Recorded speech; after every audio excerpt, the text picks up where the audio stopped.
आज जो हम लोग पढ़ने वाले हैं चैप्टर मछली है। मछली एक कहानी है। मछली एक क्या है? कहानी है, जिसके लेखक विनोद कुमार शुक्ल हैं। कौन है? विनोद कुमार शुक्ल। यानी जो हिंदी का जो चैप्टर है उसमें लेखक ध्यान रखना है कि कोई भी लेखक का नेम कुमार से नहीं डाला गया है। ठीक है, तो एक मछली ही ऐसा चैप्टर है जिसके लेखक कुमार से डाला गया, यानी विनोद कुमार शुक्ल। ठीक है, चलिए इनके जीवन परिचय पढ़ते हैं। जीवन परिचय पढ़ना बहुत जरूरी है क्योंकि ऑब्जेक्टिव में अधिक पूछा जाता है, पर कहानियों के अनुसार भी पूछा जाता है। ठीक है, तो चलिए जीवन परिचय हम लोग अध्ययन करते हैं।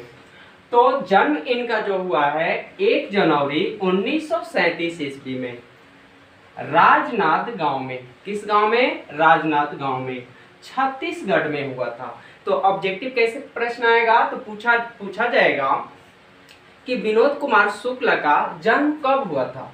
1 जनवरी 1937 ईस्वी। ठीक है, किस गांव में हुआ था? तो राजनांद गांव में। कहाँ हुआ था? छत्तीसगढ़। ठीक है, चलिए आगे बढ़ते हैं।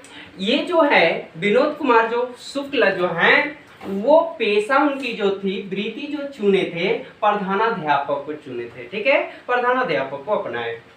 अगला है इंदिरा गांधी कृषि विश्वविद्यालय में एसोसिएट प्रोफेसर थे। ऑब्जेक्टिव में पूछेगा कि विनोद कुमार शुक्ल किस विश्वविद्यालय के प्रोफेसर थे? तो इंदिरा गांधी कृषि विश्वविद्यालय के। ठीक है, चलिए आगे पढ़ लेते हैं हम लोग। तो 2 वर्षों तक निराला सृजन पीठ अतिथि साहित्यकार भी रहे। कितने वर्ष तक रहे? 2 वर्षों तक, जो 1994 से 1996 तक। तो ऑब्जेक्टिव पूछा जाएगा कि निराला जो है सृजन पीठ अतिथि साहित्यकार कब तक रहे? तो 1994 से 1996 तक। कितने वर्ष रहे? 2 वर्षों तक। ठीक है, चलिए नेक्स्ट पढ़ते हैं। इनका जो है पहला कविता जो है लगभग जय हिंद सबसे पहले प्रकाशित हुआ। ऑब्जेक्टिव में पूछेगा कि कौन से रचनाकार का पहला कविता प्रकाशित हुआ जिसका नाम है लगभग जय हिंद। कब हुआ था? 1971 ईस्वी में। चलिए विनोद कुमार शुक्ल जी ने अन्य कविता भी संग्रह किए। वह आदमी नया गरम कोट पहनकर चला गया विचार की तरह। ठीक है, नेक्स्ट से सब कुछ होना बचा रहेगा, इसके बाद अतिरिक्त नहीं। इन्होंने ये अन्य कविता लिखी। इनके 3 उपन्यास हैं।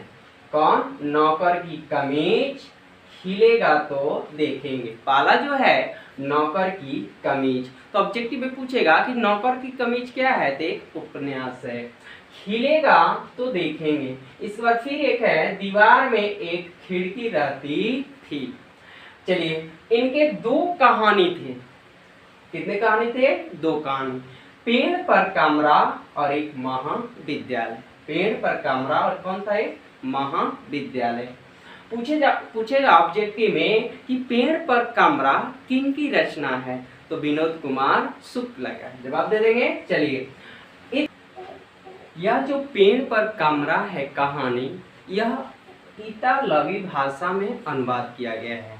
तो पूछा जाएगा ऑब्जेक्टिव में कि विनोद कुमार शुक्ल की कौन सी कहानी इतालवी भाषा में किया गया है? तो पेड़ पर कमरा। चलिए ठीक है, नौकर की कमीज पर जो एक नौकर की कमीज था उस पर मणि कौल द्वारा एक फिल्म बनाया गया।